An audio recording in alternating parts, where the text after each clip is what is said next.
You're listening to the Deep Purple Podcast, a fan podcast about one of the most legendary bands of all time, Deep Purple.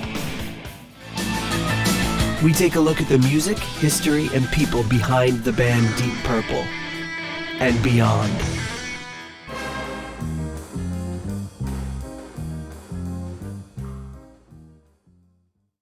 Welcome to the Deep Purple Podcast, the first and only podcast devoted to one of the greatest bands in rock history, Deep Purple. Today's episode is episode number 144, Moxy.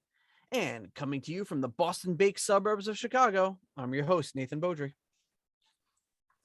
And coming to you from the suburbs of Providence, I'm your co-host, John New Computer Matola. Oh my goodness. He's got it set up, folks. And wow, it's actually working. And it only took a minimal amount of your participation. Well, you got dealt a bad hand with a was it the monitor that was faulty? Yeah. So you sent it back and got a new one, and yep. And then just and then the cable debacle. Yes, I sent you a cable and you're like, it's too short. I measured it wrong. So I was like, all right, well, I'll get you a code to send it back and I'll send you a new cable.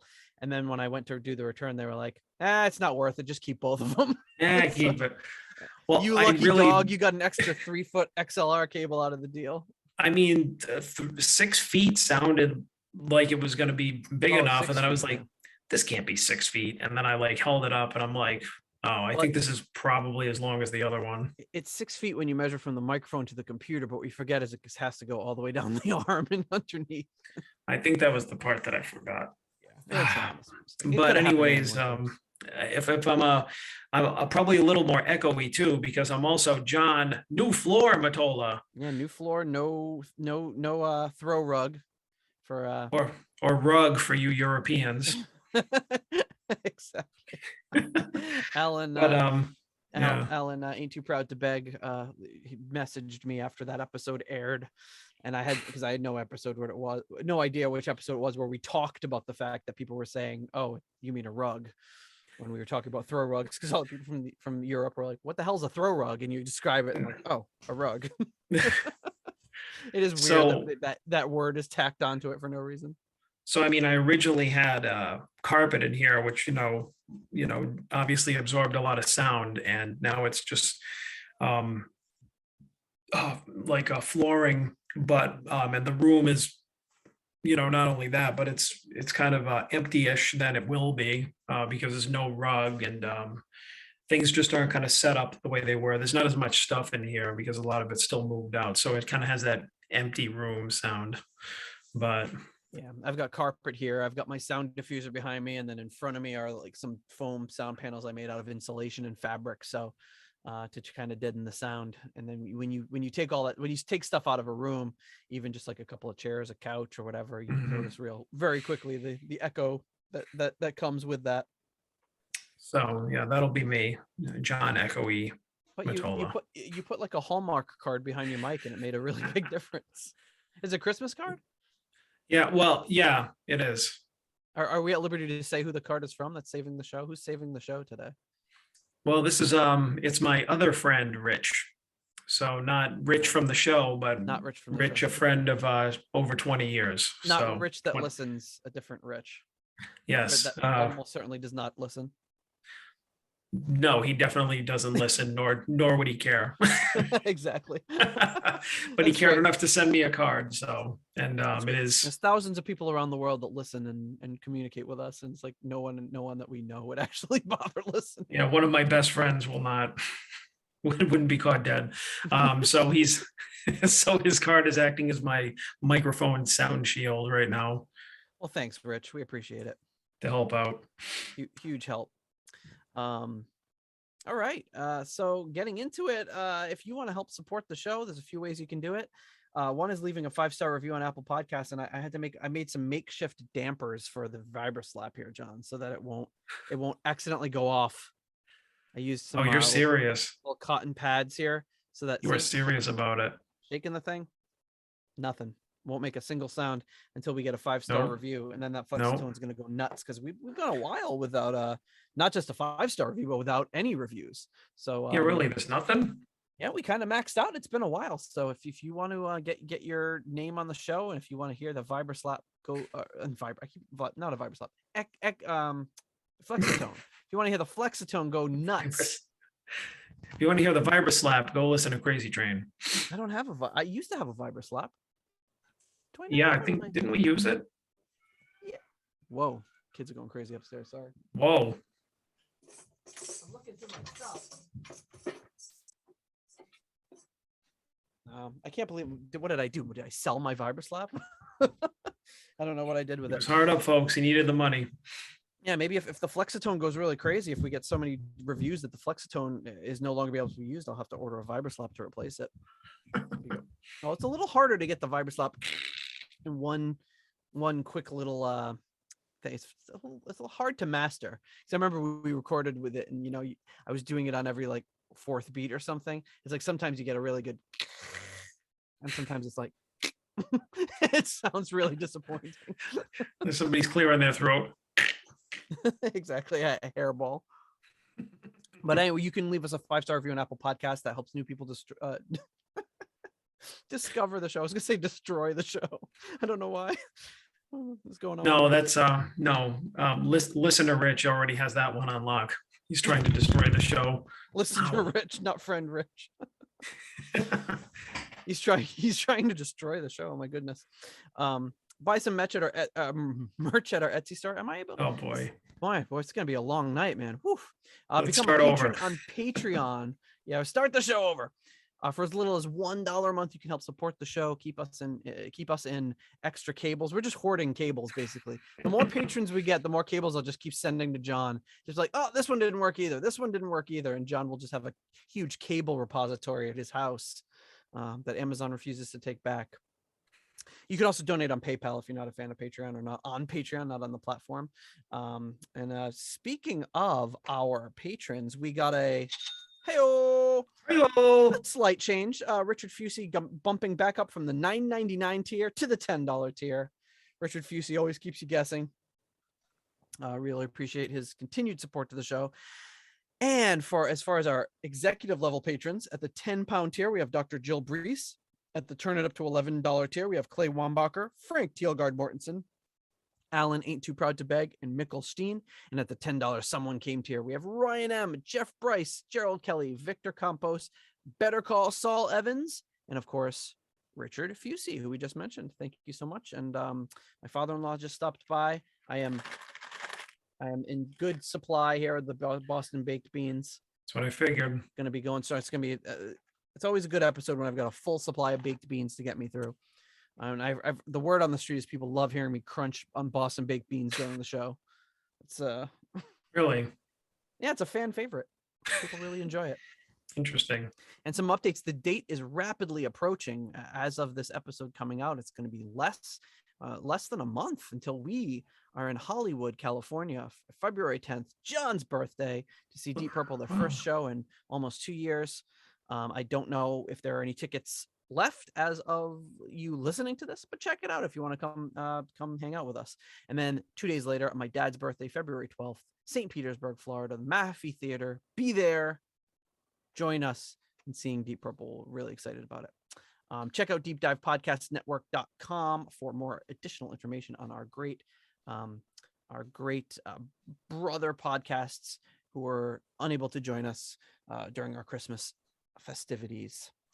All right, so Moxy, John, Moxy, what do you know? What's your history with this album? I don't have a history with it. Really? Yeah, I pretty much know the one song that was on the Ultimate. It was only one that was on the Ultimate? I'm pretty sure it was. I thought there were two. I mean, I could be wrong, but I thought that was a weird part of Tommy Bolin's history, because I was just like, this doesn't sound like Tommy Bolin. This doesn't sound like anything. Like, I was so confused. So there were two songs on the Ultimate, Train and Time to Move On. Right. Okay. I forgot about Train. Yeah. Yeah. Neither one of them sounded like anything that I thought Tommy was involved in. I don't even remember like thinking that it sounded like him his playing, and so I was just kind of like wrote them off, or they were like my least favorite tracks. Really? Yeah, I mean, at the time, I mean, I can't say Mhm. that, obviously I'm going into it fresh, but today, but it didn't make that much of an impression on me. Like I'd say out of all those songs when discovering them on the ultimate, the only reason that I would want to find Moxie was it was I couldn't find it. And back then how it was is, if you didn't have something or couldn't find it, you wanted it more. Didn't Mhm. necessarily mean you liked it. You were just Yeah, excited to exactly. find it. So Well, I've got my copy of Moxie right here that I bought. Because when I got the ultimate, like we've talked about before, my goal was like, okay, everything on the ultimate, I'm going to own those full albums and check them out because I just love the ultimate so much. And it was like basically expanding the ultimate from a 2 CD set to a whatever 12 or 14 CD set. And yeah, so this is one that I used to listen to all the time and that I really really like. Um, and I think my main takeaway from listening to it was this would be probably when I started to get into this would have been years after, but it really reminded me of early Motley Crue. Like specifically Too Fast for Love, which I really loved that album. Never really cared for anything else Motley Crue ever did. But I loved Too Fast for Love. And I don't know what same. it is that resonated with me about that album. When I heard this album, I was like, oh, so maybe Motley Crue just listened to this album a bunch, and that was like what formed it. Because to me, this just sounded like Too Fast for Love, and that's what I Mhm. really, really dug about the album. And I think the singer has kind of a similar approach as like early Vince Neil did, and that might be part of it. But it definitely sounded to me like that kind of early sort of glam rock sort of stuff that I really liked. Um, but before we move on, before we get into like a little bit of the history of this, I do have to thank listener Andy Bolton, who sent me in the mail this magazine, um, Classic Rock, Oh, wow. Deep Purple, all about the new album. Deep Purple, 53 years after forming, still making the covers of magazines. Pretty crazy. And there's a little note attached. It says, "Hi lads, thanks for everything you do with the DPP. Keep up the great work. Cheers." Andy Bolton, coming to us from the sunny England. Really appreciate it. And then it says right here on the magazine cover, it says limited edition CD. And then where does it say? It says something here. Where does it say it? It said something like if the CD is not included, see your news agent or something. Oh yeah, CD missing, ask your news agent. Well, I don't have to because Andy included the CD. It's got 7 and 7 is Step by Step, taken from the album Whoosh, and then Pictures of Home and Bloodsucker Live. Hmm. Oh, pretty interesting. I haven't listened to it yet because it just came in, but I'm gonna check that out. Thanks so much, Andy. Really appreciate it. Okay, so Moxy. So Moxy was a Canadian band formed in Toronto in 1974. Douglas Buzz Sherman had previously been in a band called Lee Ashford that formed in 1967, which I thought was just like a guy he was playing with, but the band, I guess, was named Lee Ashford. It's like naming your band like, Thomas Jones. Well, I'm in a band Yeah, called or Roland vocoder. right.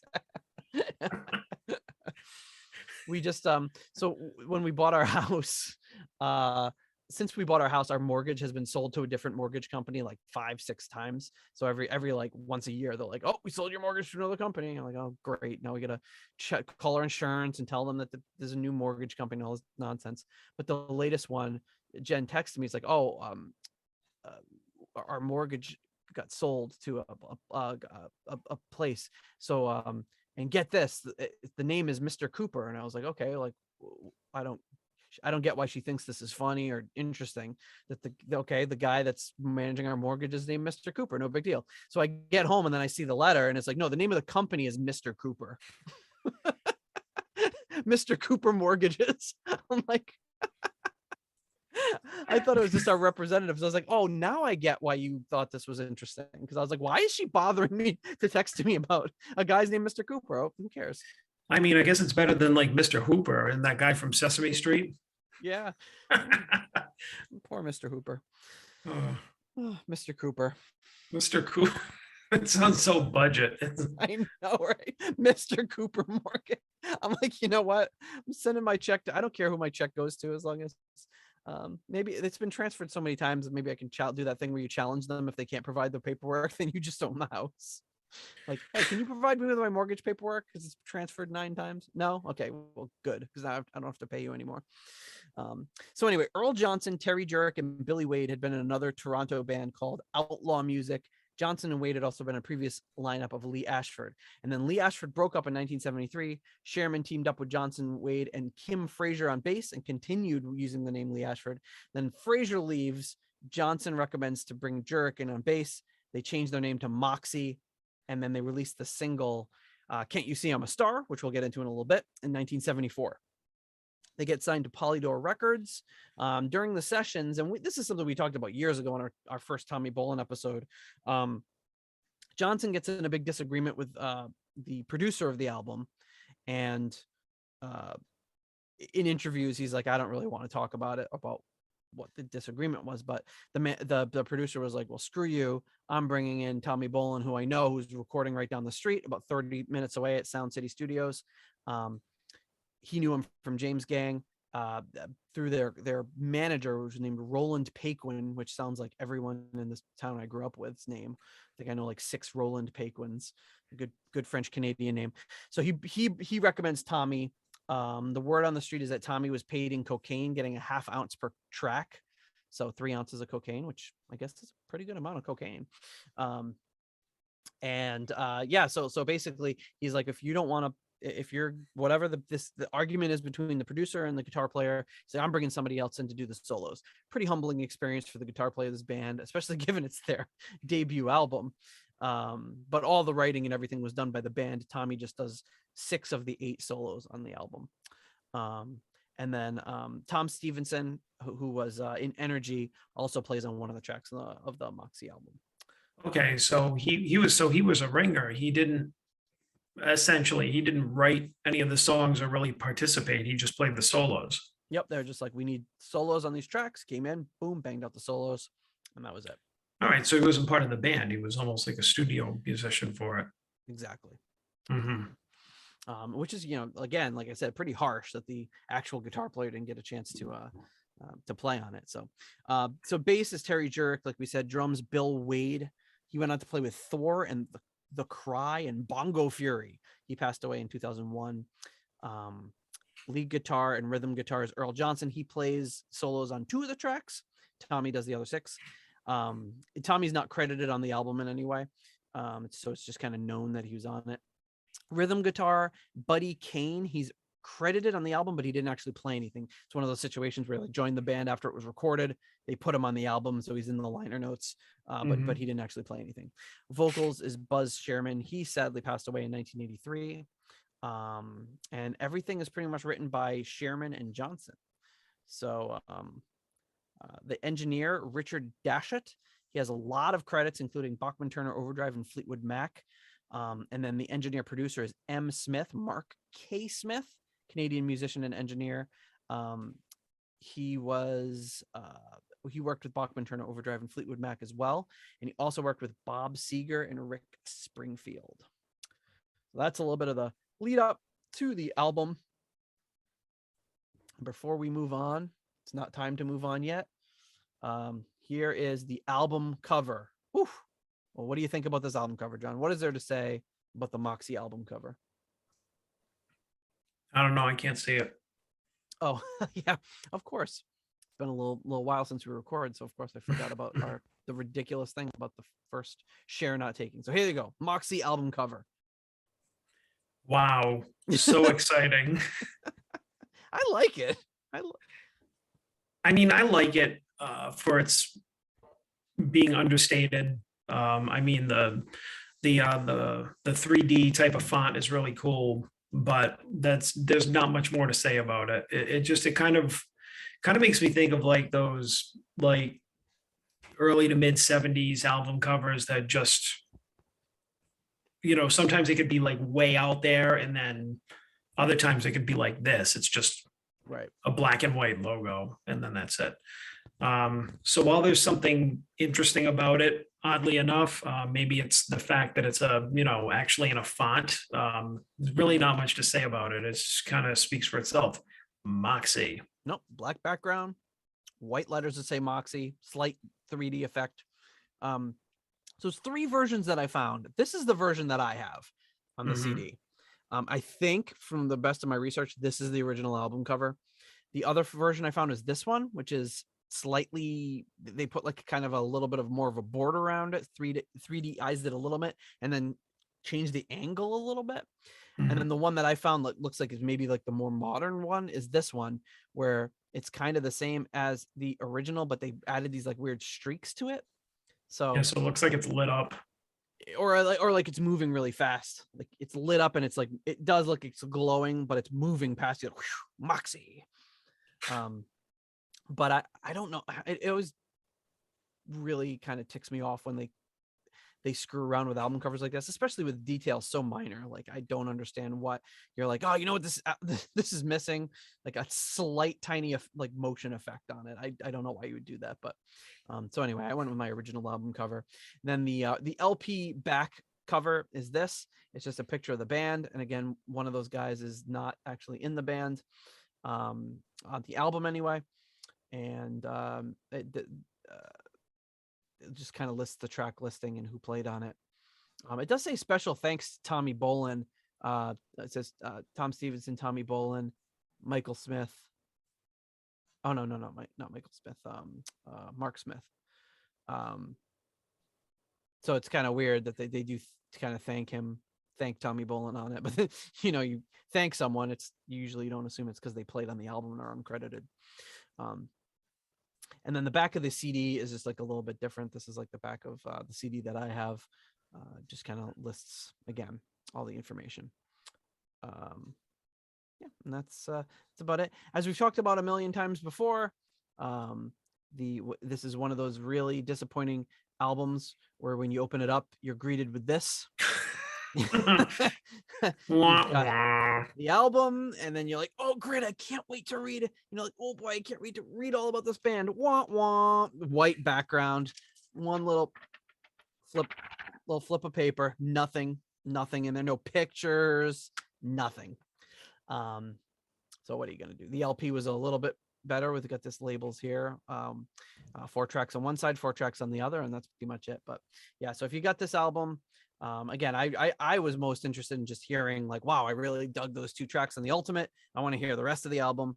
So when I opened this up, I was happy to have the music, but a little disappointed that there was no real information in there. All right, and that's the Moxy album art. John, are you ready to? Oh yeah, the album art. Heiner Geisel did all the album covers for Moxy, it looks like, and then photography by Larry Nichols.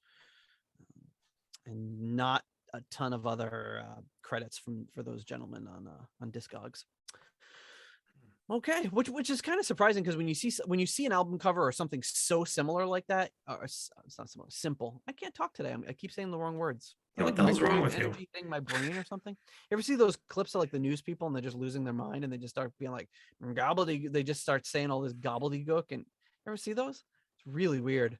They have this like weird little brain switch that goes off in their head and they just start talking nonsense and they get completely out of it. Maybe that's what's happening to me. Well, it makes me think of what's his name, Cousin Eddie from Christmas Vacation. They're just like, I have a piece of steel in my head. Don't turn on the microwave or I forget who I am. Pee my pants and forget who I am for 10 minutes. That'll be you. That'll be me. Somebody's running the microwave so Nate can't talk. Well, they usually talk, but they say what they're saying doesn't make any sense. Mm-hmm. They're just using all the wrong words. All the long words. All the long words. Oh, that was a okay, that was a Boston baked bean catastrophe. Okay. I said all the long words. See, the thing with the Boston baked beans, the thing you need to know is I have to time them. When you start to talk, I pop one and I think, okay, John's got to go on something. But sometimes you're like, yeah, and yeah, that's all. And then I'm sitting here crunching on a bean, and I got to leave you hanging out to dry. You're like, oh well. I say something, I'm like, oh, John's gonna expound on this. He's gonna really take this and run with it. And you're like, yeah. Leaving me holding the bag here. Okay. So before we move on, before we get with the actual music from this album, we have to do one thing, and that is what, John? We have to, oh man, did we do it yet? Did we do any of it? Any of what? Our patrons? Yeah. Oh man, our, executive level patrons. Oh, so now we have to thank our core level patrons. Patrons. Oh my God. So I think somebody ran the microwave and my head exploded.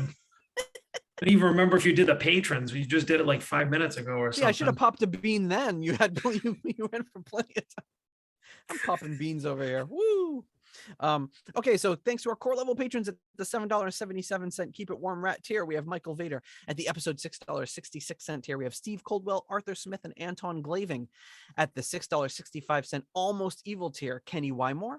And at the $5.99 Nice Price tier, Fielding Fowler and Robert Smith. And of course, rounding out the core level, at the $5 Moneylender tier, we have John Convery, German Heindel, Adrian Hernandez, Jesper Alman, Alexei the Perfect Stranger Slepikoff, James North, Mark Hodgetts, Kev Roberts, courtesy of his wonderful family, Will Porter, Zwapper the Electric Alchemist, and Tim Southern Cross Johnson. Thank you so much, all of you, for your generous support of the Deep Purple podcast. We could not and would not do it without you. All right, so are you ready?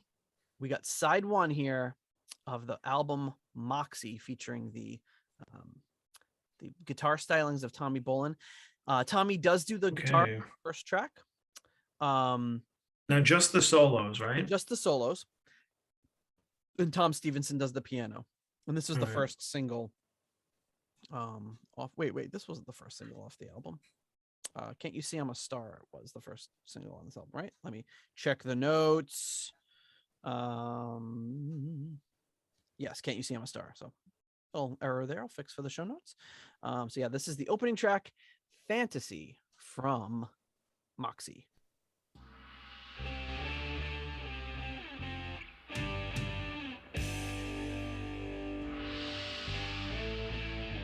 Gong intro there.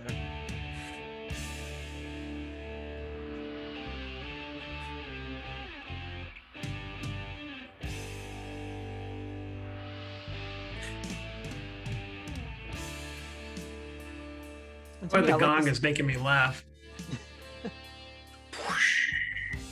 This is like an interesting song because it's very kind of low energy, kind of. It's not starting off with a rocker by any means, even though there's a lot of rockers on this album.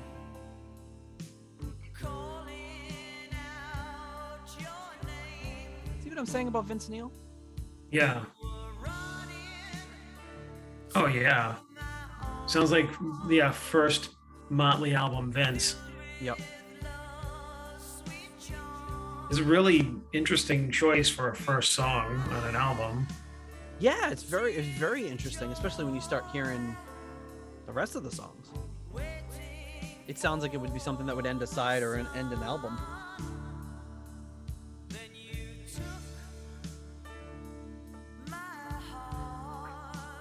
Yeah, I think just the vocals remind me of Vince Neil because like the music definitely isn't. No.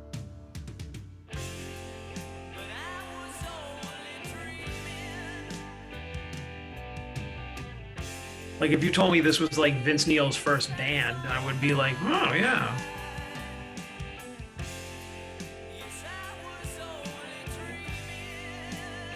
Oh, that's uncanny.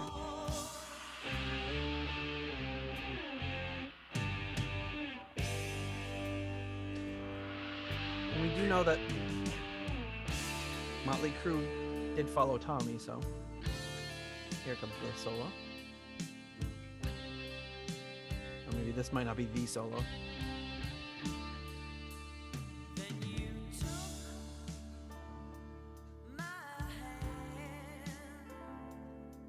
Sounds like it would be in that track 7 slot, like right before the last song on the album.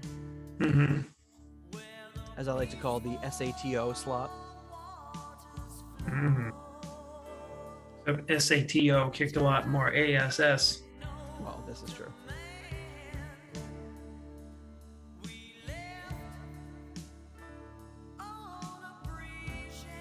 Yeah, now that, I mean, I haven't listened, like I said, I used to listen to this album all the time, but listening to it more critically, it is an odd choice to start the album. I mean, it's a nice song. Oh yeah, and I like nice relaxed vibe, and I really like the sound of his voice. Like, I think it's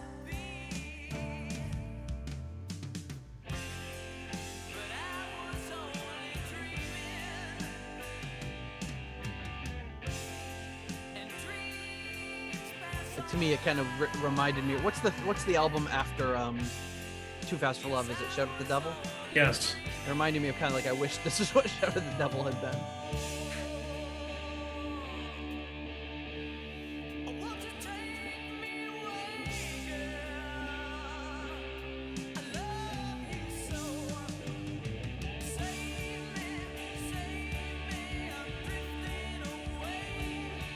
Are we going to encounter Tommy Bolin in the form of an outro solo?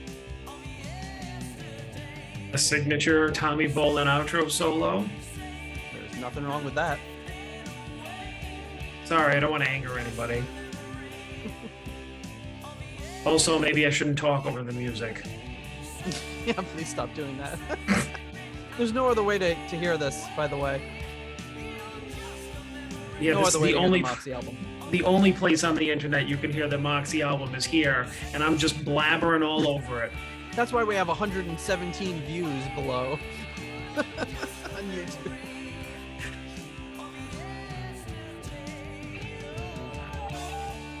Here we go. Oh yeah, that's him.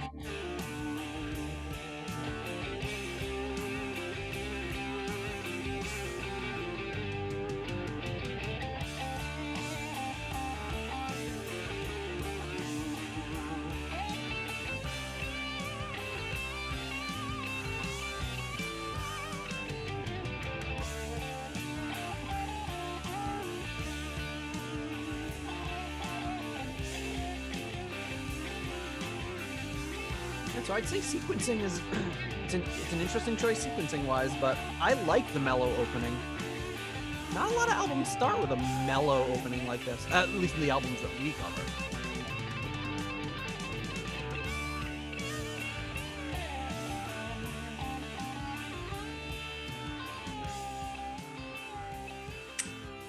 Yeah, definitely a different choice. I won't say it's bad though. It's definitely like it makes it interesting, right? So you're just like, yeah, okay. I mean, you could get somebody to take notice with like a really bombastic or high energy opening, but there's a different way you can go too. Is like something like this, and then it grabs your attention in a different way. Yeah, you just kind of like, oh, this is the vibe that we're going to be getting on this album, which is not true because it doesn't stay here, but it's a cool kind of way to just ease into this and say, all right, we're going to just kind of mellow a little start here. And it's the 70s, you're just hanging out, smoking a doob, listening to some Moxy.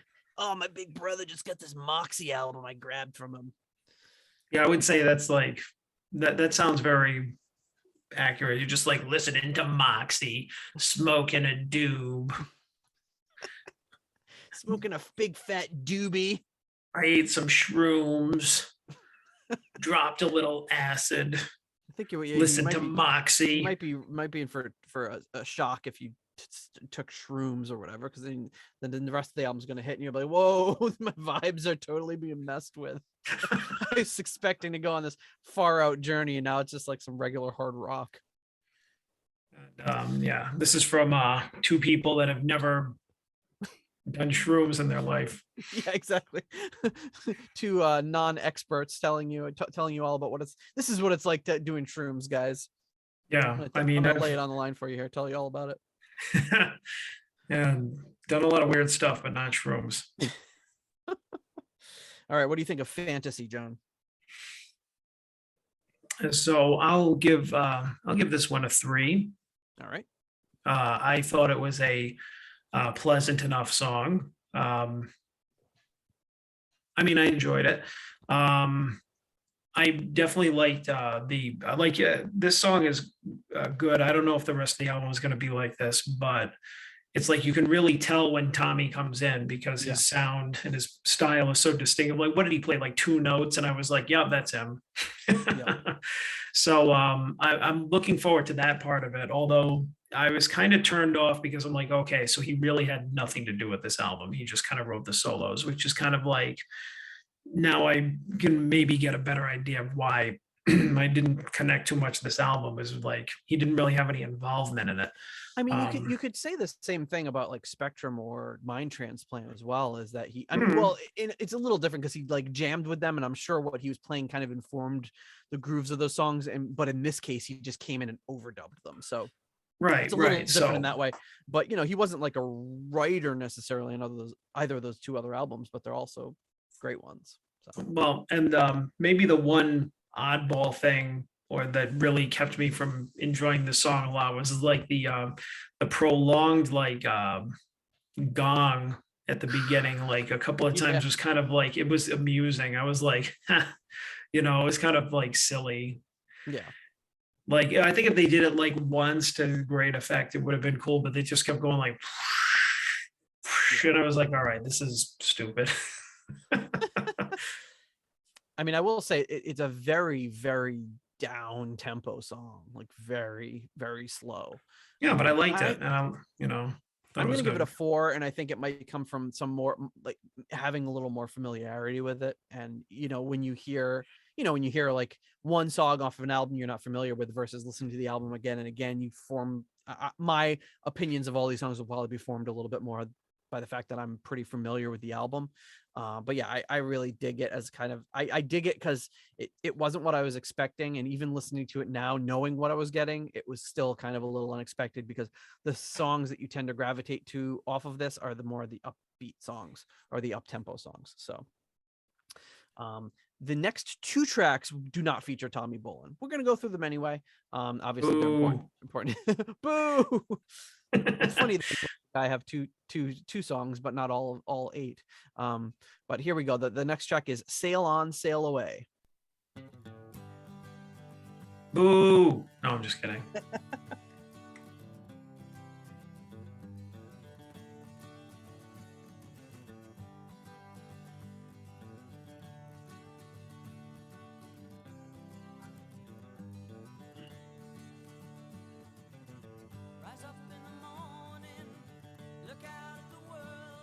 Is that loud enough for you?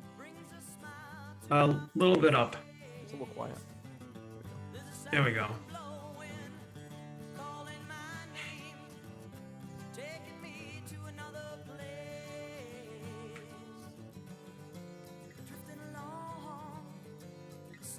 Kind of reminds me, like, sounds like a Zeppelin song.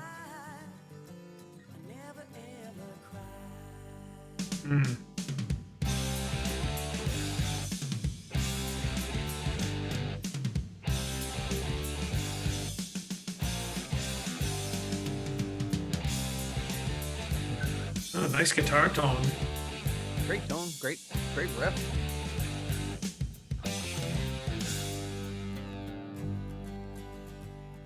Kind of funny, just comes out of nowhere. Like, wait, what was that? Now we're back to this acoustic part. It's like the bass in the background, so it's got a weird sound to it. I think maybe it's an acoustic bass. I don't think so, but possibly.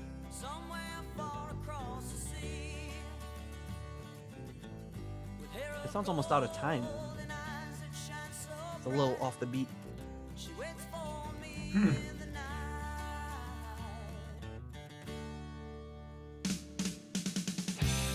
got a really good drum sound to it. Yeah, I will say that so far, for debut album for a really relatively unknown band, the production's pretty good. Yeah, I mean, these are 2 guys that, like I said, went on to do Bachman Turner Overdrive, Fleetwood Mac, so no slouches by any means.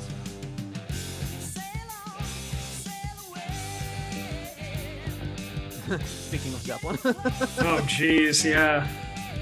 Obviously, yeah. Now the influence is just like spilling over. It's just like Zeppelin.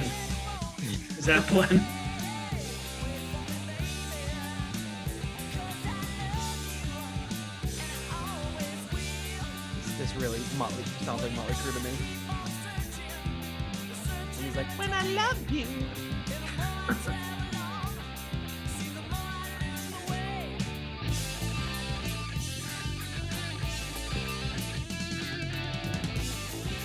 This is an awesome jam here. Tommy or no Tommy.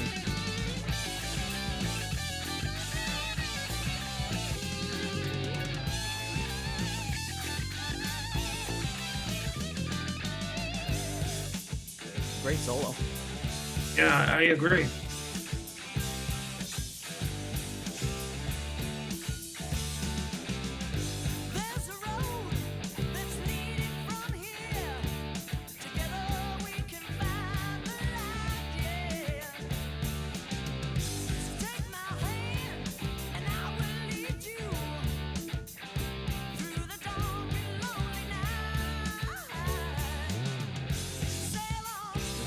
Slide. And one is like, do you think that they were sneakily trying to get away with that immigrant song thing, or do you think they were paying an homage? Who even knows? I guess it depends what lawyers are asking the question.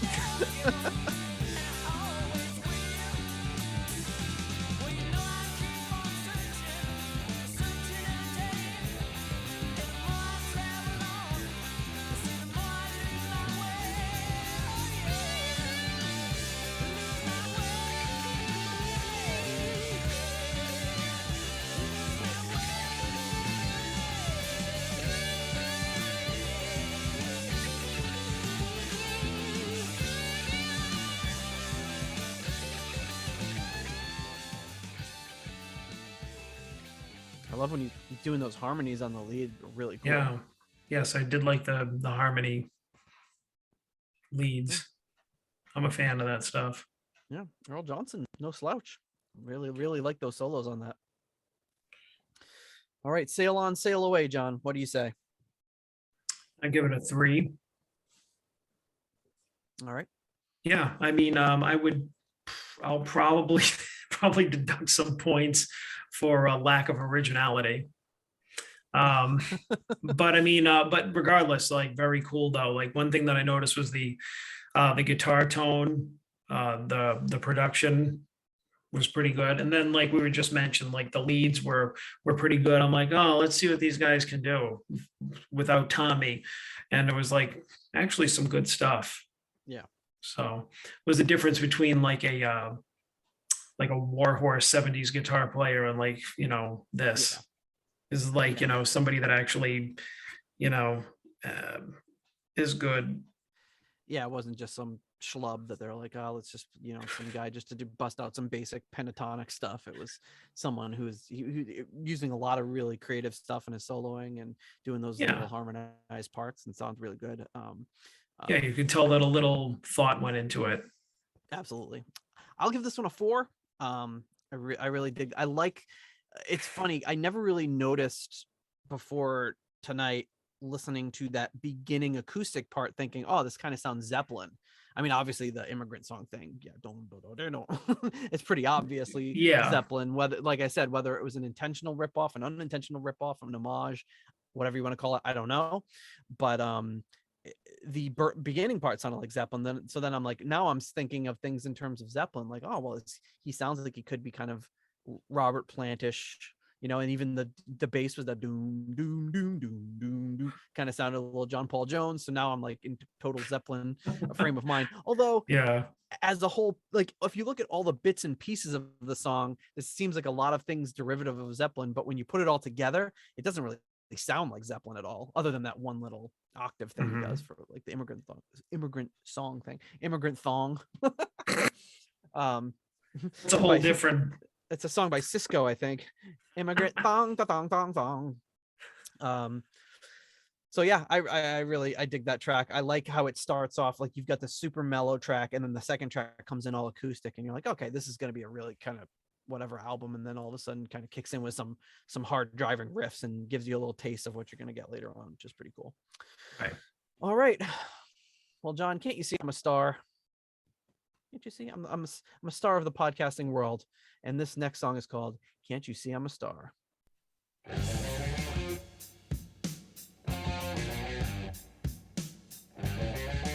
A sleazy little riff. Oh,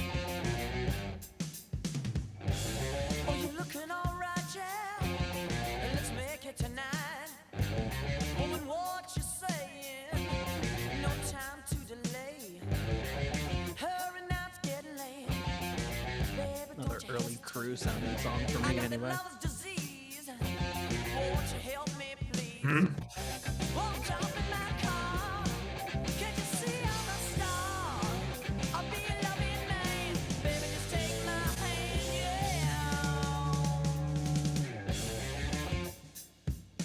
yeah. Sound almost like a little like Speed King-ish almost.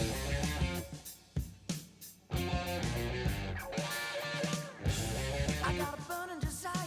There's a Highway Star. Can you cool my fire? Reminded me of something. Won't you tell me your name? Yeah, I'm like, I didn't hear it. I think you're thinking of Was like a something dun, else. dun, dun, dun, dun, dun. I think it was maybe it was Highway Star. I'm looking up. My baby's in here. We can get so high. Baby, don't pass me by. Won't jump in my car. Can't you see I'm a star? I really like the tone on that guitar. He's really getting a good guitar sound. Sounds great. It's the kind of guitar sound that I dig.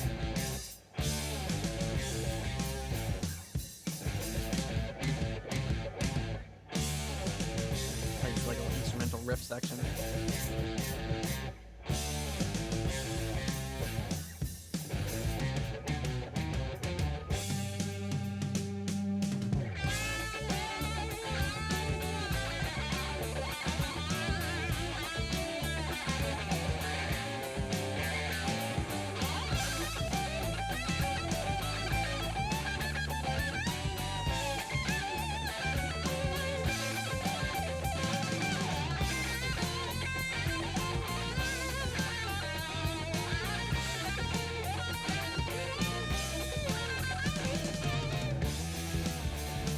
Yeah, it's Great pretty solo. good.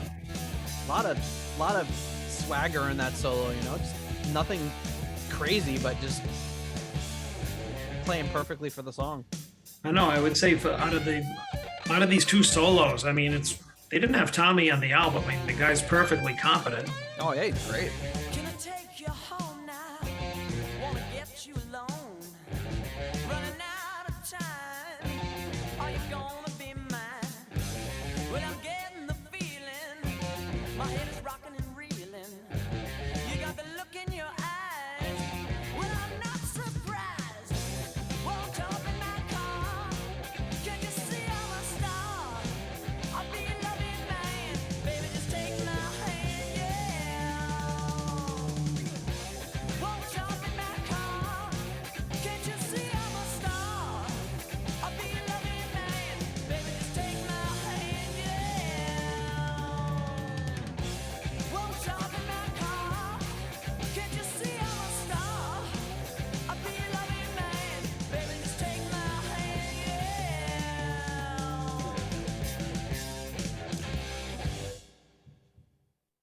Tight ending. Noise. Noise, dude, noise. Can't I you? don't know what prompted me to respond like that. It was noise. Yeah, because it sounded was noise. Some nice riffing and nice guitar playing. All right, what do you think about Can't You See I'm a Star? I'll give that one a 3.5. All right. I think I said everything while we were listening Yeah. to the song. I think the guitars really stand out to me. Like I said, if this was a non-Tommy album, I mean, I think the guitar player is coming up with some really good stuff. I'm almost kind of sad to like not hear him do leads anymore after this. Yeah. Because I mean, that's really like, I mean, that guitar tone, that big, like that really just kind of like big, open, heavy sounding, guitar that you hear during like the riffs, and then that playing, like you said, had like a swag to it, but wasn't anything like, oh, that's such and such. It's just like good guitar playing. Like that's the meat and potatoes of what I like. Like Right, that's what yeah. gets me moving. That's what gets my ass shaking. Yeah, I could see you grooving during the solo, and it was like, yeah, it's not something like there's no finger tapping, there's no sweep arpeggios, it's not anything crazy, but it's just really solid, like good rock soloing. And yeah, Or even distinctive guitar playing. Like, I mean, like I said, I heard those first two notes and I'm like, oh, that's Tommy Bolin. It's like, maybe he doesn't have a really, really distinct style or sound, but it's still, when it's good, it's good. Mm-hmm. This is quite good. I don't know. I'm just gonna have to give it a 4 again. I'm just going 4s down the board so far, but I really dig it. I just love the whole groove and the sound of this album, and I think really putting my finger on some of the production parts that we've talked about. And I love the way that rhythm guitar sounds throughout this album. It's got a pretty similar tone on the rest of the album that I can remember. I really like it. It creates a whole mood and a whole atmosphere in this album. But that's Exit. Earl Johnson on lead guitars. We got Tommy for the rest of the album doing leads. And the first track where he is going to pick back up on leads is a song we have reviewed on this show ages ago during that Tommy Bolin episode introduction. And it's called Moonrider.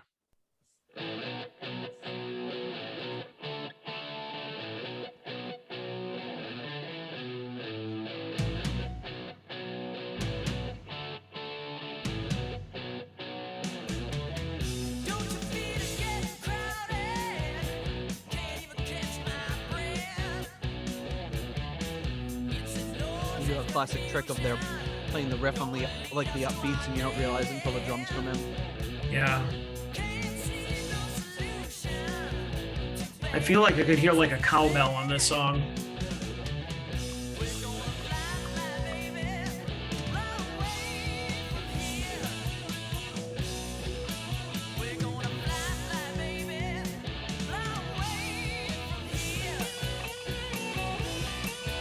Oh, you know what? The singer reminds me of somebody else now from the 80s. Who's that? Oh. Give me a minute, I'll think of it. Is it Del Shannon, Runaway? No. Just checking.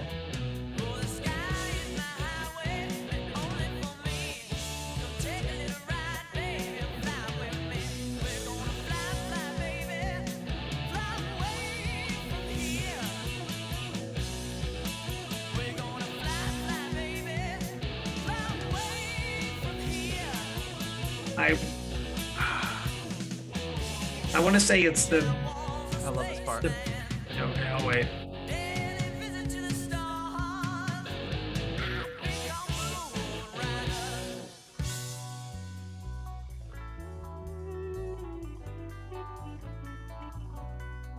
It sounded like Ritchie there for a second. Wow.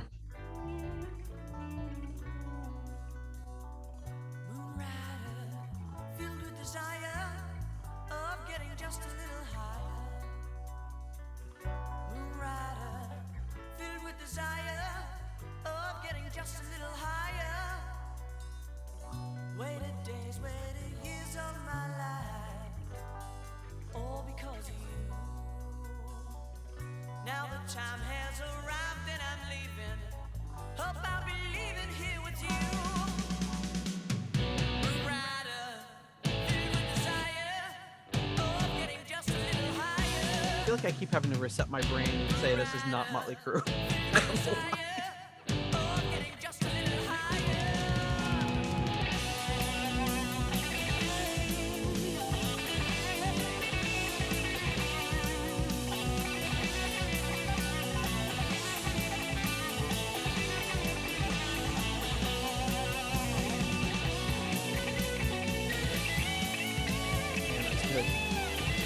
Not like the most Tommy solo ever, but it's great.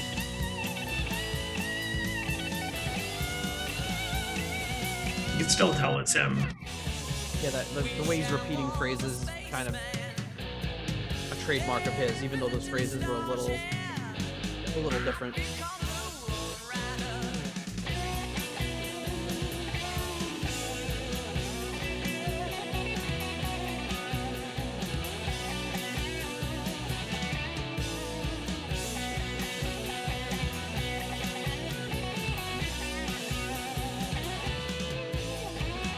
bet these were all like first take solos too.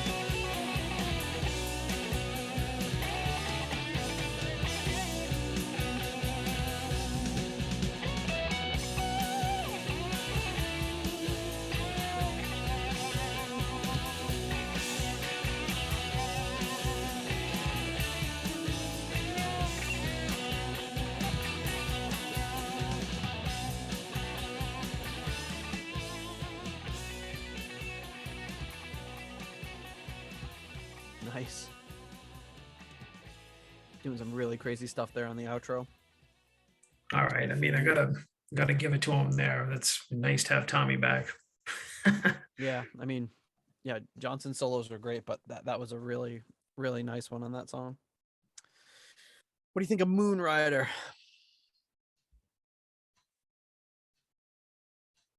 I think I lost my place in the spreadsheet. Oh my goodness. What are you rating instead? No, nothing. I think I'm on the read only. Where am I? Why am I all the way at the top here? And why am I looking at Zephyr? Why are you ranking a fancy album right now? What's going on? Am I? No. Oh, wait a minute. There we go. I'm back. He's back, ladies and gentlemen, keeping you in suspense. Never know what he's going to think of. Oh, that Boston baked bean was, bitter. I think it was a little rough. I think that bean was burnt. A burnt bean. You can't tell because they're candy coated, so you don't know what you're going to get in the inside. Oh, that is bitter. All right. Let me see. Back to rating. Back to the rating of Moon Rider.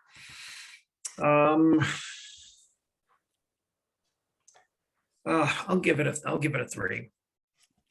All right, a 3. Ooh.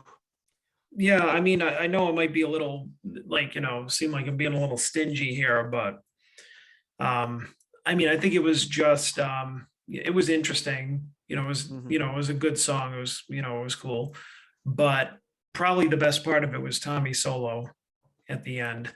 That elevated it above just good or average, I think. Fair enough. I'm like a broken record here, but I'm going to give it another 4. I dig it. I love Tommy's solos on it. I think it's a great closer to the first side of the album. Really good one, but we can't stay on this first side for forever, John, because it's time to move on to side 2 with the track Time to Move On. This one, if you know the Ultimate, you'll be familiar with this one.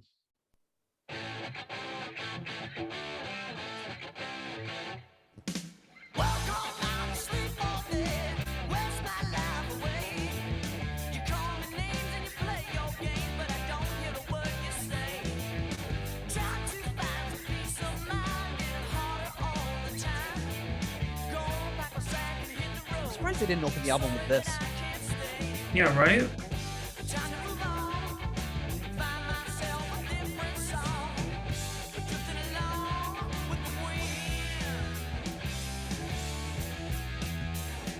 It's such an upbeat rocker.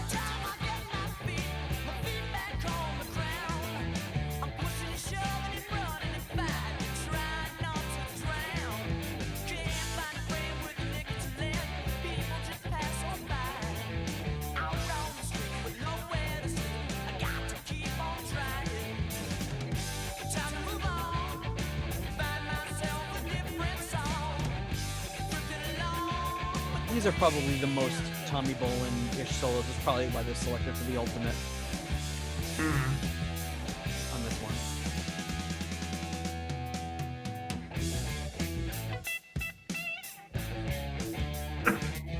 Yep.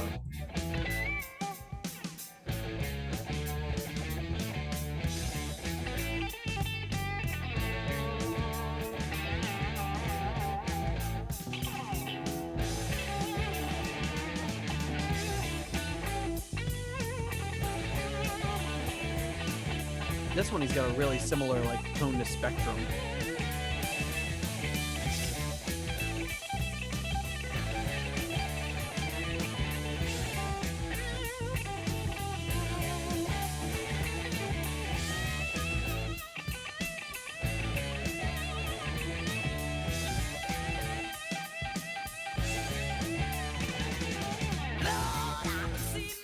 Well, I'd say his lead is a little lower in the mix than I remember.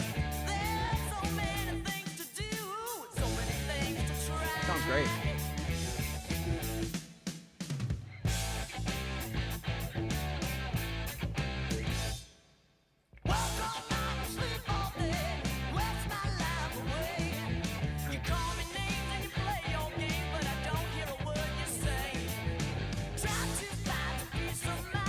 I've never listened to the other Moxy albums.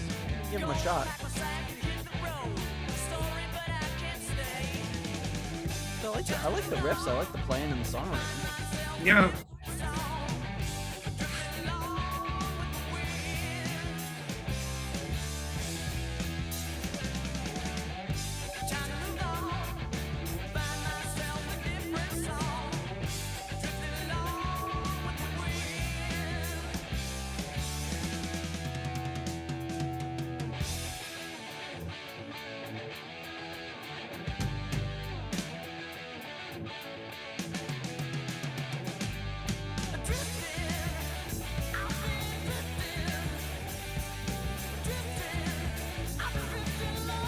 Almost has kind of the Names Gang type of feel. Yeah, you could hear this off the bang or something.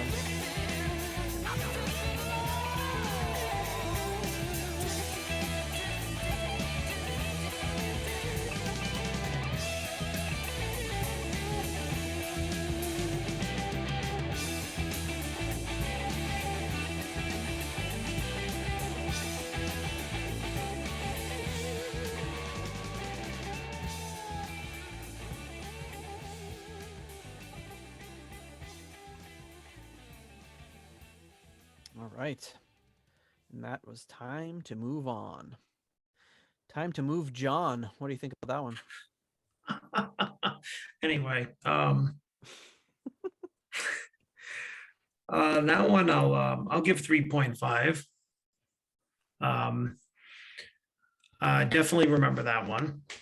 I think now I know the reason that I didn't really enjoy these is that in the context of it being a Tommy Bolin like cut, that's like, I know that he didn't play the rhythms, he didn't play the riffs, he just did the solos. So it's like when I first heard like the tone and the songs and everything, this doesn't sound like Tommy Bolin.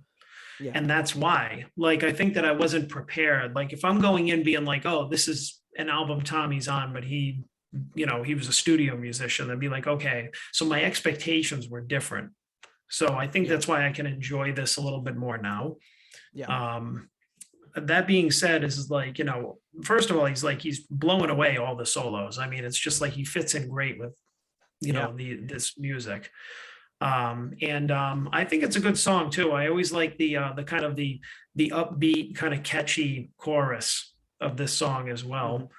It just had a little something more than the other songs. And that's, like you said, probably one of the reasons they chose it, I think, besides, you know, it being a kind of the very Tommy, very instantly recognizable Tommy-esque solo.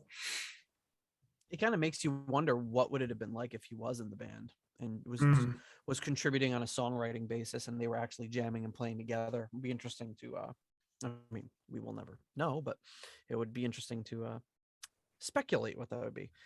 I'll give it another 4. I really like the song. I really like this album.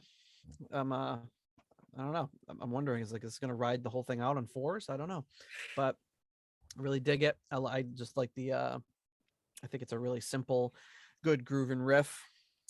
I just enjoy it. Another 4 from yours truly.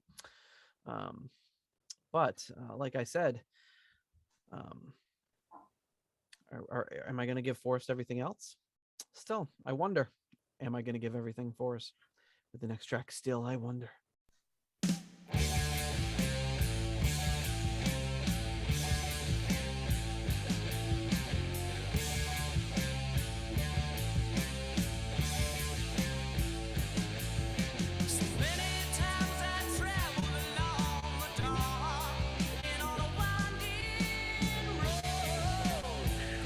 I think the other band that I was thinking of that the vocals remind me of, and I'd have to hear them again, I think was this band that started in the 70s but went into the 80s called Riot.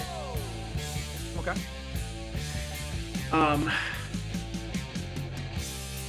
It's kind of like that band like YNT is another one that I think they were kind of a band like that.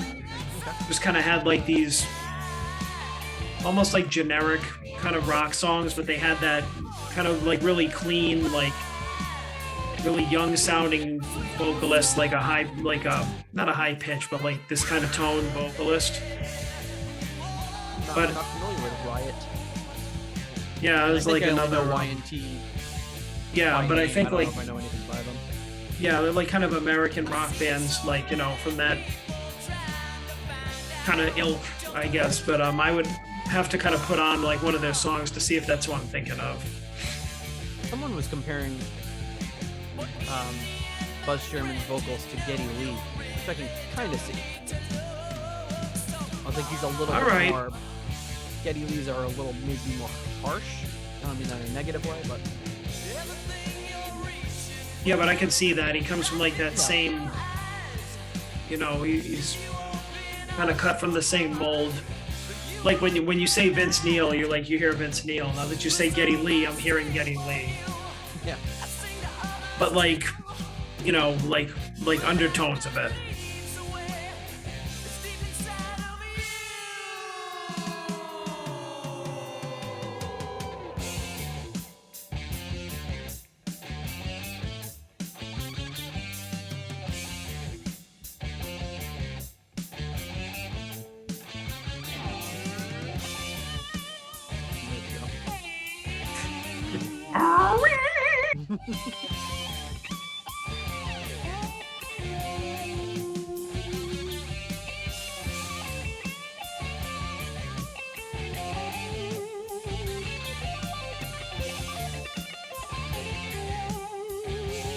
These solos up.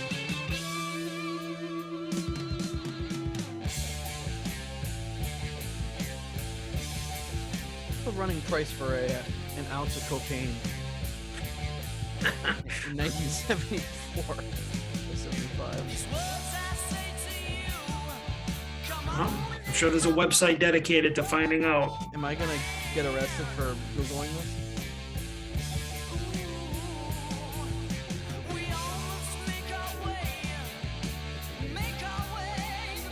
Anywhere from $1,500 to $2,200 an ounce. I'm sure it didn't take him very much time too. I'm sure he probably banged this out in one afternoon. Wow. As if I needed another reason to not do cocaine. There you have it. I also don't know how much, like, how long does an ounce last you? I guess it depends who you are.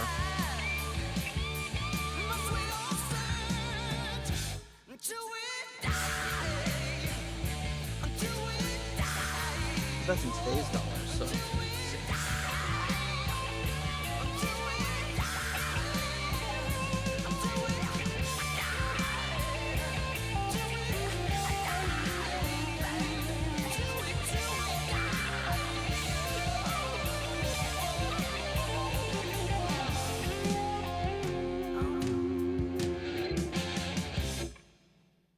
Nice. Well, assuming that saying $2,000 an ounce for cocaine in today's dollars. You're really on this one. Would be about $6,000 worth of cocaine, and in 1975 that would be about $30,000. Jeez. So not a bad paycheck for a day's work, of course. Yeah, money would probably be a better investment. Yeah, I mean, basically, all of his payment went up his nose. So, as they say. Oh well. But that, I mean, there might be something I'm fundamentally misunderstanding, as I'm not a expert in purchasing cocaine. But so anyway, still I wonder, John, how do you rank this one? Still I wonder, will I give anything more than a 3? Well, 3.5, but I'm giving this one a 3. All right. Yeah, I feel like 3s are like going to be my base rating for this album, because it's, that's my I feel that's my base rating for like just good. Yeah, it's good. And I mean, solid rock. It's above average. It's good solid rock. There's no shame yeah, in that. Yeah, no, it's good. It's not great. Yeah, 3 is good, 4 is great, and 5 is the best the best. And 5 is Light in the Black. Exactly. And not Stargazer. Right. Notoriously not a 5 song by anyone. Yeah, I'll give this one a 3.5. I like it. Oops, I'm typing in the wrong computer here. I'll give it a 3.5. I do like the track a lot. Yeah, I think I really like what they're doing with the arrangements too. They're putting in those little instrumental little breaks and things, and I don't know, it's really cool. Yeah. I think the only thing you could say about Tommy's playing on it is that they didn't write these songs or record these songs with him in mind. So right, when he steps in and says, okay, you've got X number of bars to do a solo, the song's going great, it's got a great riff going, you've got a great solo over it, and they even sound great together, but it still doesn't sound like 100% cohesive, which it couldn't based on those facts. It still sounds great. I still love this album. But that would probably be the main criticism, is it's going to sound a little, I don't want to say forced, but it's going to sound a little disjointed. It sound a little disjointed, or maybe not as seamless as it could sound. Like in a way, I think that those 2 songs that Johnson played on maybe sounded a little more cohesive than the Tommy ones, just because that was kind of the intention. When he's writing the song, he's laying down the rhythm track with in mind what he's going to play, so it kind of gelled a little bit better as a song. But you can't deny this. These are just some absolute classic, amazing Tommy solos, and we are no stranger to loving those. Okay, so where's my oh, that's why I couldn't find my screen. Okay, so next up we have the second to last track, the third track on the second side of the album, and this one is called Train. This one was also included on Tommy Bolin, the Ultimate box set.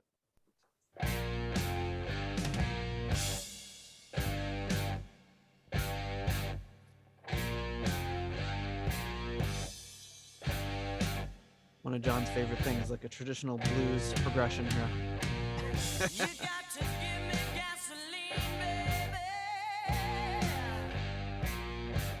Oh, my engine won't go. So while I know this isn't your favorite thing in the world, at least lyrically he's not being like, my baby left me. Well, actually, this is kind of like, the way it's presented is a little sneaky, because it's like I don't immediately associate it with like a lazy blues song. Maybe because we're still on 1 and we haven't even gone to 4 yet. Right. A minute into the song, we're still on 1. It's so lazy they don't even go to 4. You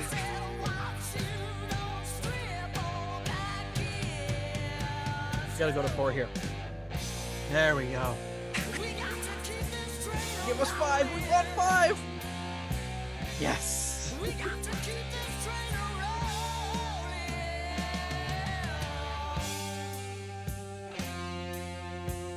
Almost sounds Sabbathy. I was just gonna say that. This is another thing that I like about it, is it's really kind of like slow and like bluesy in that Sabbath type of way. Yep. It's like doomy. Right. And I think that they arranged it and they presented it in such a different way that you don't think like that it's, a really kind of like standard blues type of song. Yeah, totally. And plus, like the vocalist, like his voice is not typical of a blues song. He's not doing the Gillan really low register.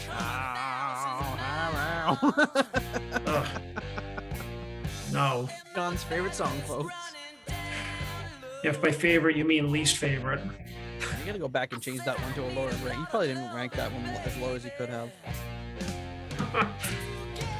We're talking about place in line, folks, in case you haven't listened to our earlier episodes. John's least favorite Deep Purple song, probably.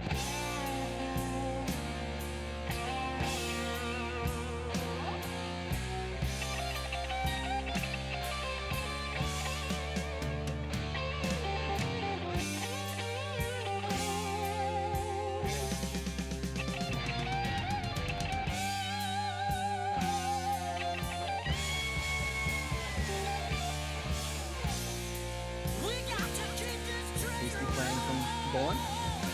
Such a good blues player.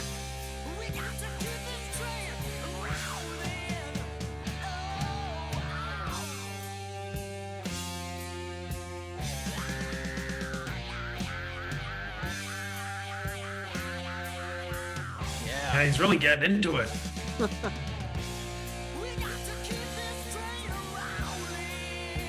He's a rowling.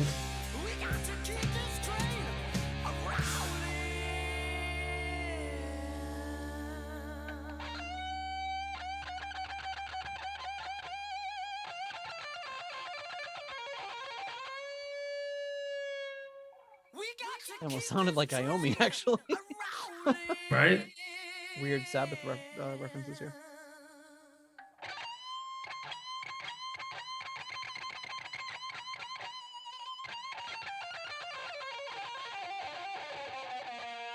All right, that is kind of creepy.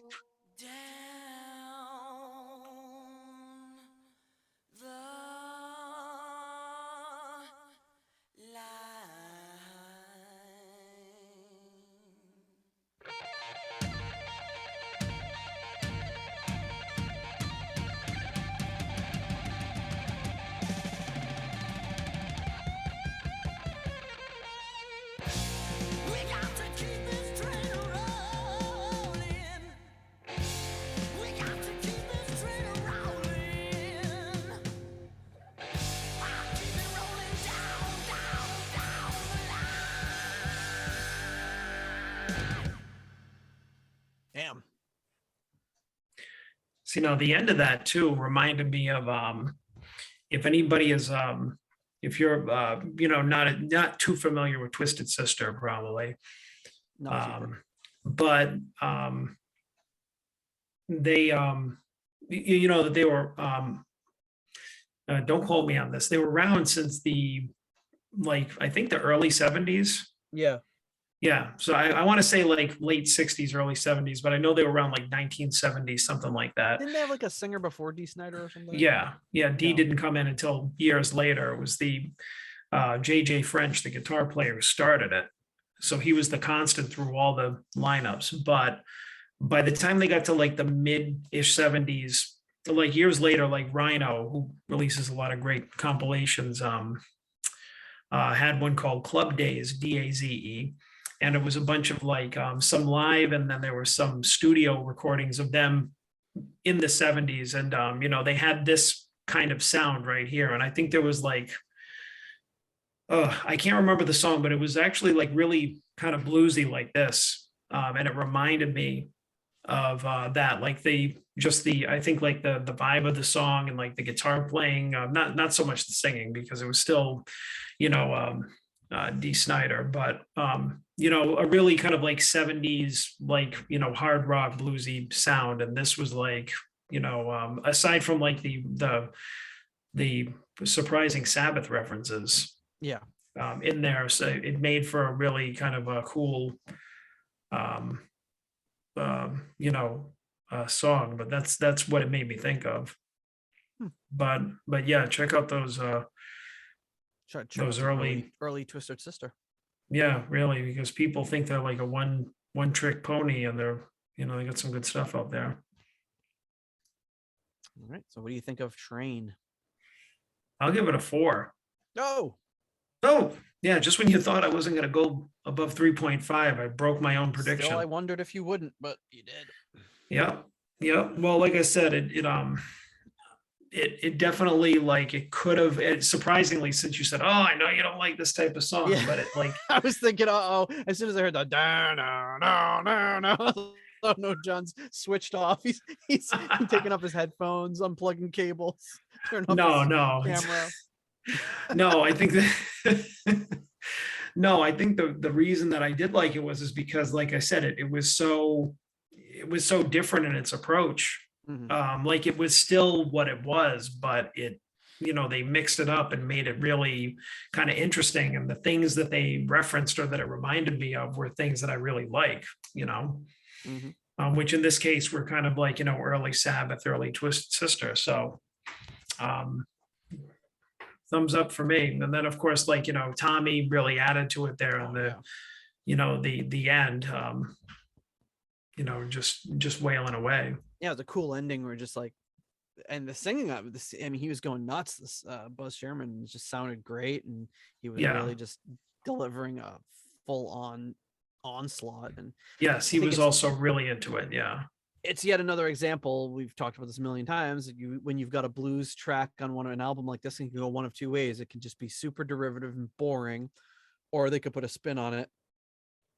That makes, and this to me, it doesn't seem like this track had any business being as good as it was, considering it was just it was like 1-4-5, but it was like 90% of the song was on one, and it didn't really go anywhere else. It didn't do anything crazy with the arrangement, but the performance was so good, and the singing was so strong, and the guitar playing and all the drums, everything, everyone was playing their hearts out. And I feel like if anyone had just been phoning it in a little bit more, the song could have been completely just like, oh, this is pointless or whatever. But yeah, it did a great job. I'm gonna give it a 3.5. I really think they did an awesome job with it. It's not I don't mind place in line as much as John does, but it's not them just throwing away a track. It's them giving their absolute all to a track that from a songwriting standpoint didn't have a ton going for it, but the performance is so strong that it doesn't matter. But really, really good stuff. All right, which leaves us with only one track left, and that is the final track on the second side of the debut album by Moxy, and that track is called Out of the Darkness. Speaking of Sabbath. Right? All of a sudden, both of the last two songs are super Sabbath.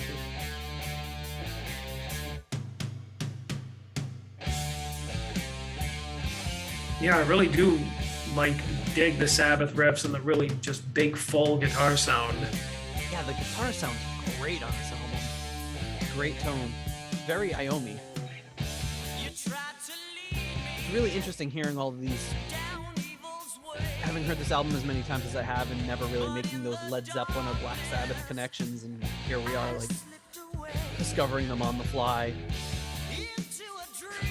With Motley Crue / Rush vocals.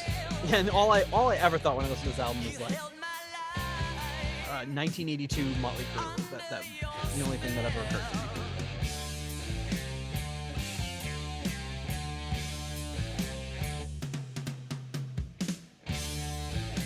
Man, those drums sound really good. Great stereo sound to them. They're compressed really well.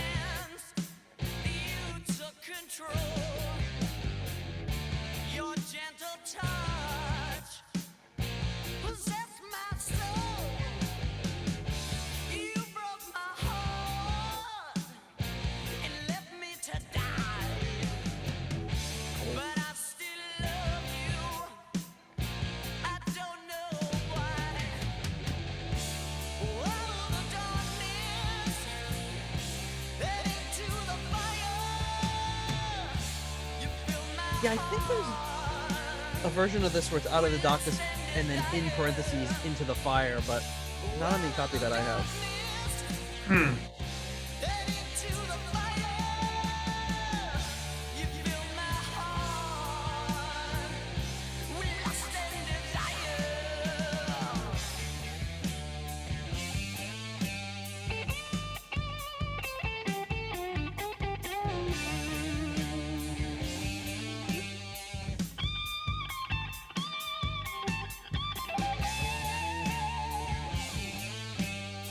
Oh, you know what? You know who else is the vocalist reminds me of is what was that band the Metallica covered Diamond Head. Oh, okay. If you've ever heard the original versions of some of the songs that they covered, he's got a vocal similar to this. I think it was probably the only Diamond Head songs I ever heard was those originals.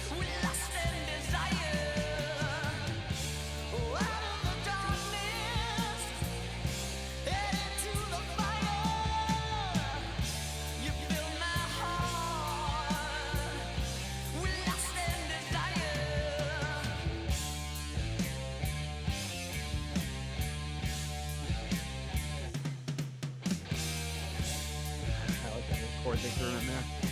A little sneaky little chord. Jazzy chord.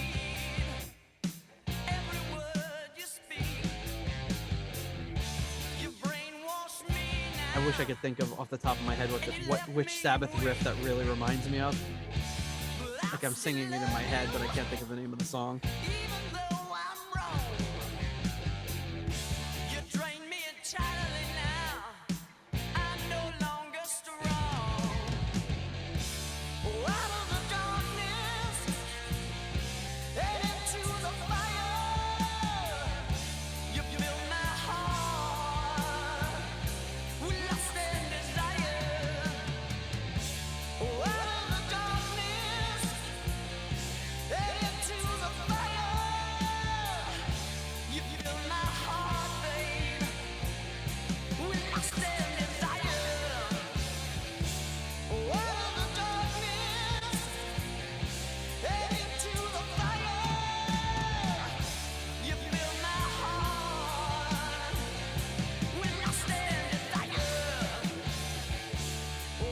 Didn't get much on this one, just that little few bars in the middle.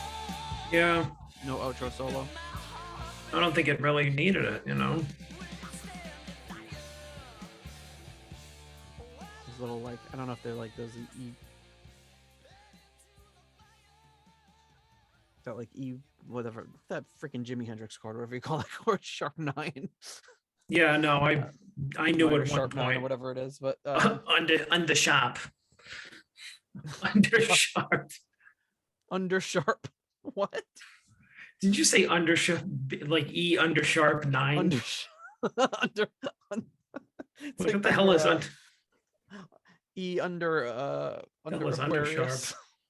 The hell is under sharp? I think that's an E Aquarius chord. No, E minor sharp 9, I think. There you go. I don't know these. What is it? E minor sharp 9, is that the chord? Let me look. I don't know. I don't know music. I don't know. I know how to play it. I don't know what it's called. It's the freaking Jimi Hendrix chord. The Foxy Jimi Lady Hendrix chord. Yeah, what's the Foxy? Let's see. Foxy Lady chord. It's got to be what it is, right? Foxy Lady chords. Nobody knows what I'm talking about. Forget it. Forget it. Nobody knows what I'm talking. Nobody understands Nate. This says it's E. This says it's E minor. It's not freaking E minor. Some of these people that put these damn tab sites together. Yeah, but I mean, I don't know. Anybody can make up anything, you know, and just put it on the internet and be like, it's fact. Like, you ever see that thing? It was like anybody can make up any quotes on the internet. Dash Abraham Lincoln.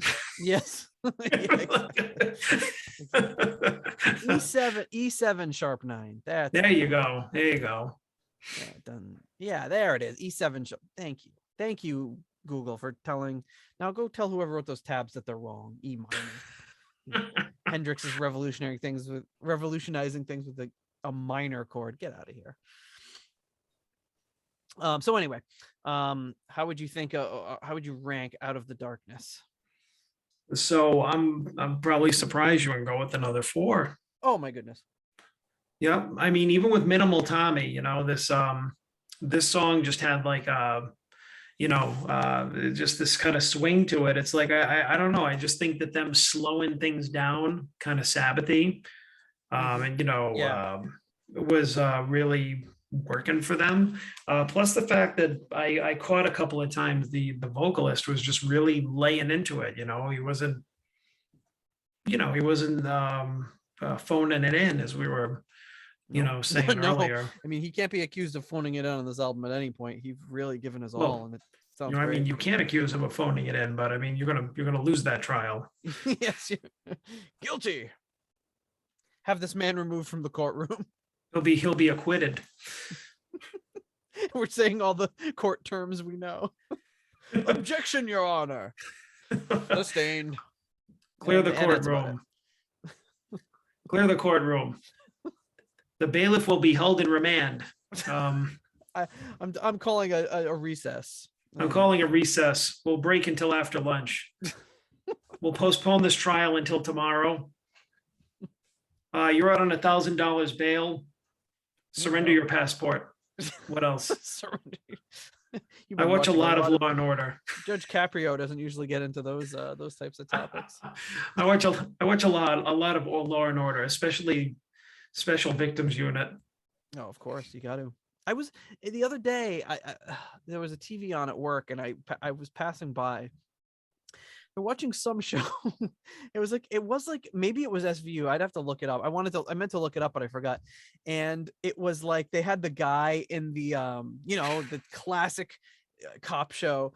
He's in the room being questioned behind the table. There's one cop, but the guy being questioned was freaking Snoop Dogg, but he wasn't Snoop Dogg. He was like playing someone. I'm like, you can't just have Snoop Dogg playing somebody else. Like, it doesn't work. Like, Yeah. being Snoop Dogg, like, that's like, what are you talking about? That it would be like if they just had any like Neil Young on the other side. It's like you can't just stick someone in That in a well situation known. like that. Yeah, that's Yeah. like not known for acting. Even if they were known for acting, you can't put like a major name in one of those shows as like the random suspect. Like, even if it was an Right. actor, it's like Tom Cruise is the guy. Like, no, that's not the guy who did the crime. It's Tom Cruise. Like, everyone knows this. It's just, it's very, very distracting. I don't know who made that decision, but anyway.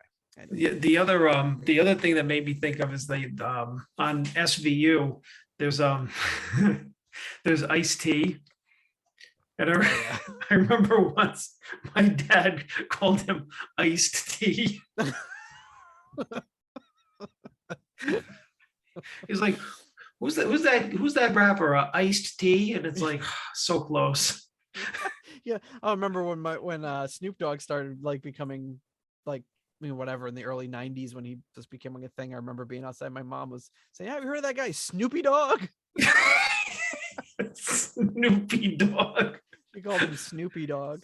I think that he also goes by the Red Baron. Exactly, his alias. He's flying over the battle torn fields of France. In his sup with doghouse. camel. And his sup with doghouse. Oh, Snoopy Dog. Snoopy Dogg. Oh, our parents are hysterical. I will give this one a 3.5. I liked it. I think it was a good close to the album. I would say my main, if you want to call it I think the album's great. I love it just the way it is. But I think the only thing I would call into question really is the sequencing of the songs. Like, I feel like if you took the same songs and shuffled them a little bit differently, it would flow a little bit better. Sure. Pretty minor. Like, like I said, starting with fantasy, but at the same time, I really admire the choice of like starting with something like fantasy, which is really low key, super low tempo, a lot of gong work. Gong like work. It's like, we need somebody who's like, a master gongsman to do some gong work on this song. I imagine a guy come in with like a stethoscope and holding it up to the gong. Like, okay. All right, we're gonna get this just right, guys. Like a safe cracker. Got a tuning fork. No, this gong won't do. Get it out of my sight. I need a gong this tuned to A440. Get this thing Almost out of said, here. I need a dong. I need a dong. Well, the dong work, I don't know. I don't know anything about the dong work on this album. No, you'd have to ask the hookers that came to the studio. I don't know if they were included with the copious amounts of cocaine. Oh, the groupies and the hookers. Hookers. Hookers. It's like a Rhode Island version of Paul Lynn. Oh, hookers. Wait, no, that sounds like Woody Allen. Hookers. Oh, hookers. No, Paul.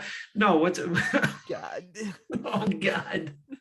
No, who was the other or Jerry Lewis? No, no, you're talking about Paul Lindy's like, oh my God, it's hookers. Hookers. Oh, Charlotte. I just think of Charlotte's Web. Charlotte. Oh, Charlotte. Charlotte. What's an adjective to describe this pig? Crunchy. My favorite.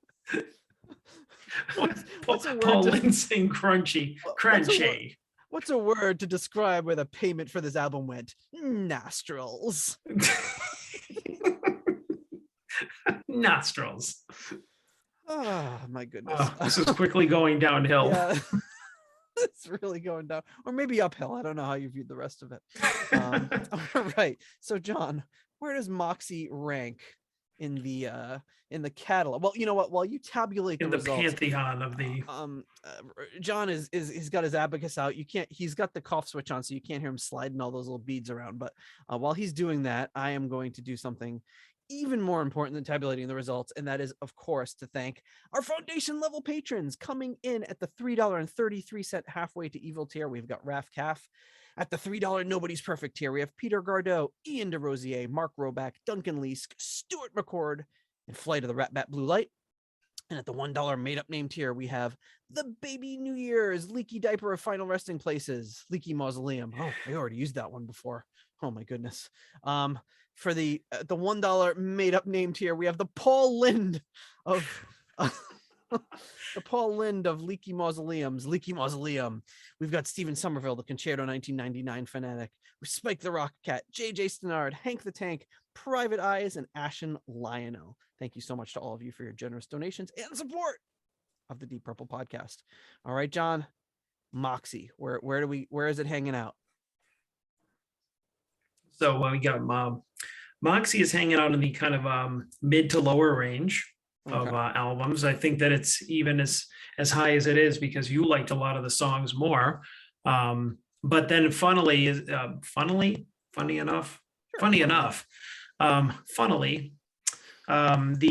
two songs that I liked more, you liked slightly less, which I thought was kind of amusing. Yeah, but no surprise that overall you rated this album higher, but it's a combined 7.19. And this is the really interesting part is it's between a couple of albums that we recently rated. So it is a little bit above, barely, Turning to Crime, and a little bit below Scarabaeus by the Ian Gillan Band, which that's where I believe that's where Turning to Crime was when we did that. That's like in that same, that was the most recent or one of the most recent we did. So that's really weird that it showed up in that area, like right exactly in that, kind of interesting. But yeah, I would say as an interesting, I want to say generic because that has a negative connotation with it, but we would just say like, straight ahead. Well, no, I'm trying to think of another word for to use other than generic. Just kind of, I guess, a non-distinct, not a very distinct album. Like it doesn't stand out amongst other albums, but it is straight ahead. It's solid. It's pretty good. I mean, I have some, even though I said that I didn't really love this or understand the songs, I do now in the context of that Tommy wasn't a huge part of it. Right. Yeah. And because like I said, whatever band he went in, he dominated from a songwriting standpoint. Yeah. As we've established, in our past reviews, we've kind of figured that one out. Yeah, I mean, even Come Taste the Band was basically like Tommy Bolin with the Deep Purple as a backing band, and James Gang, it was really the Tommy Bolin show, and he just had that way of kind of taking over, and not in a negative way. He was just so freaking prolific and such an amazing songwriter. He could just come in and just bang out a million songs and had that distinct style about it. So so I think that no surprise, when in the context, like I said before, of what I heard, as soon as I heard the chords or the tone of the guitar, I'm like, this isn't Tommy. Like I knew something was wrong. It kind of in the same way that like when I first heard the first Deep Purple album I had, and it was the compilation, I heard Speed King and Demon's Eye and all that. And then I heard Stormbringer and I was like, wow, Ian Gillan sounds really different on this. Not even knowing, like, it would just being like, something's wrong here. And it's like, without knowing all the background information, but you're just like, okay, just go with it, instead of, being smart and being like, that's a completely different player. Right. But yeah, now knowing that, I can appreciate it for what it is. And I might actually listen to the last couple of songs, or maybe skip around the album a little bit. I'd be more likely to, because I'm just like, okay, this is pretty good. And we picked out some surprising elements in there that I don't think we've ever thought of before. I mean, I certainly didn't separately. I never gave Moxy this much thought, except for maybe that Vince Neil connection. Sound wise, not that he had any real connection to it, but like the kind of the Vince Neil, Geddy Lee type vocals, the Zeppelin, Sabbath, Twisted Sister, early Twisted Sister sounding, kind of songwriting style. It's a pretty neat combo. Yeah. And then you throw Tommy in there, and yeah, I think I'm going to listen to this on my way to work tomorrow, and then on my way home I'm going to listen to Too Fast for Love. Compare them. I haven't listened to Too Fast for Love in a long time. So after this album came out, Tommy went on to work on Teaser and then joined Deep Purple shortly after that. Moxy got a lot of airplay in the US. They were released on Mercury Records and on Polydor in Canada. And then Tommy being on the album helped them get a little traction for it and get some sales, which was great.